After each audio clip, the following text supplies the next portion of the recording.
One of the things that is super important to keep on track of and doing when you're a guide dog team is grooming your dog. Now that I have two dogs, it is super important that I groom both of my dogs equally and also not equally based on their needs. It is recommended that you groom your dog at least once a week, although I find once a week is not always enough when it comes to the shedding seasons of a dog. Typically, my dogs will shed in like the spring to summer months and then in like the fall months, and they just shed a lot, and you don't want to leave that hair in places that you're traveling.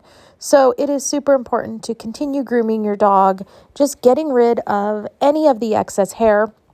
But then, even when they're not shedding that often, grooming is a way to keep their coat and everything healthy, spreading the oils and everything down their coat, but then also checking for lumps, bumps, and any kind of things that are not normal for your dog. Also, grooming your dog, put your hands on your dog all the time, and it gets them very used to just being handled.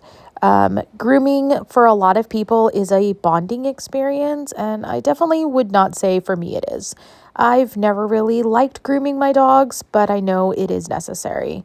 I got grooming supplies from Guide Dogs for the Blind, but I also use other grooming supplies, like other kinds of brushes that are less harsh on my retired guide's skin. I also use a grooming spray that helps with shedding, and it also helps keep their coat moistened and everything like that. I also do use ear cleaner once a week on both of my dogs, and then anytime I groom my dog, I am also brushing their teeth, which is super important, especially since my retired guide just had to undergo some tooth pulling, and I don't want that to happen to my new guide, but it wasn't my fault that it happened to my retired guide. But anyway, grooming again means different things for different people in the bonding experience, but it's just very healthy for your dog to be groomed every single day. Or if your dog doesn't need every single day, as often as they need it, but at least once a week.